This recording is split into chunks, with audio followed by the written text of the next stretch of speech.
I can't believe we have more bugs to talk about that are a bit different from bugs we've spoken about before in the past. Our first bug is to do with Boxton's mastery. It's not a big issue, but this user said, not a big bug, but it bothers me. It says 1 flaws. And if we take a closer look at Boxton's mastery, it says survive 1 flaws with 7 other players in your round. Why are there plural on flaws? Players are wondering. Our next bug is to do with the roleplay mode and selecting tunes to roleplay as. This user said, I went into roleplay mode and I can only choose the tunes I own. And if we take a closer look, as you can see, they can only use tunes they have bought in the roleplay mode, and you should be able to use all of the tunes in Dandy's World. This has happened to quite a few players as well. I'm not sure if it fixes itself when they rejoin, but hopefully it does. Our next bug has been happening for a while, but we have not covered it before. This user said a wall just fell down. Is it not anchored? So if we take a closer look, a green stripe is supposed to be in the middle. You can just about see what the stripe is supposed to look like on the wall behind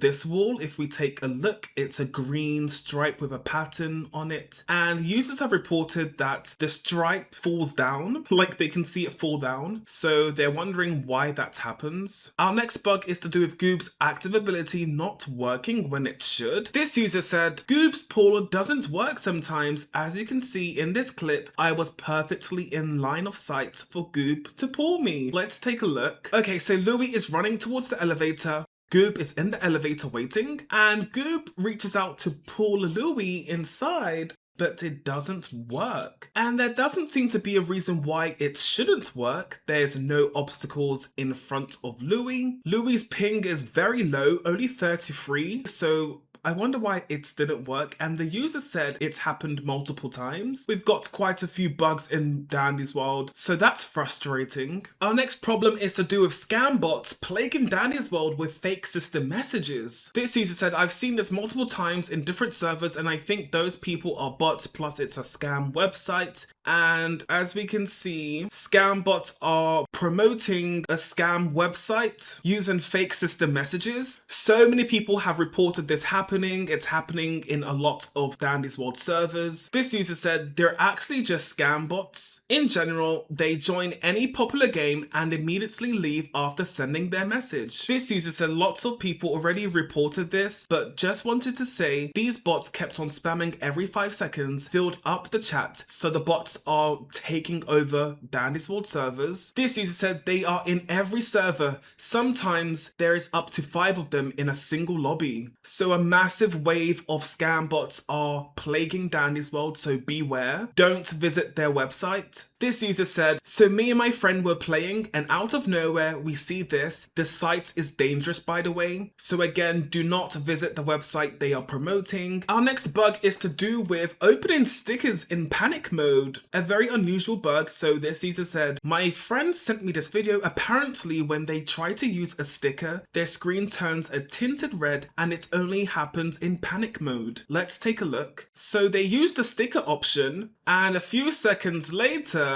their screen turns red for just a few seconds, then disappears. And they said it only happens in panic mode. A very strange bug, very strange. Our next problem is to do with Ginger and her hair clipping into her head. This user said, Ginger's hair glitches into her head on her bitten side. If we take a closer look, as we can see, it is true. Her hair is clipping into her head. I guess the only way the dev team can stop this from happening is to either change Ginger's hairstyle or make Ginger's head thinner so that it does not clip into the hair anymore. Our next bug is to do with Finn and some special effects inconsistencies with his model. This user sent a very large message, but basically what they are saying is, so when Finn walks, there's water splashing from his head, and when he stops, the splashing stops. And the user has noticed that when you try and move whilst on a machine, there's splashing from Finn's head, and the user's wondering if that's supposed to happen. And the user has also compared this with treadmill machines. So when they use their WASD keys, there is a splashing effect whilst on the treadmill, but when Finn is running on a treadmill or walking on the treadmill, there is no splashing effect. So it would make sense for Finn's splashing effect to happen whilst he's on a treadmill. Finn is getting an optimization, so maybe the dev team can add that in. So when Finn is using a treadmill, there is a splashing effect. A similar thing happens to Blot. When Blot is on a machine, if you try and move, you can see the ink from his foot. So I wonder if it's supposed to be like that, because technically the toons aren't really moving. And our last bug is so unexpected. It's to do with having double trinkets that actually functions. What? This user said, this is so weird. The fancy purse was doubled and it's so weird. When I unequipped it, I couldn't equip it back, but it was weird, not gonna lie. So they have two fancy purses, as you can see, and it gave them 200 tapes. As you know, one fancy purse gives you 100 tapes, and they have two fancy purses, so they have 200 tapes. How unexpected and weird is that? As they said when they left the game to unequip the trinket to try and see if it will work again, it did not work, so it was like a once in a lifetime thing. Well, imagine if it was double V-motes. That would be so cool, but it is a bug, so if you've realized that you have two V-motes, you probably should leave the game, take a picture or a video, leave the game. You don't want to bug abuse.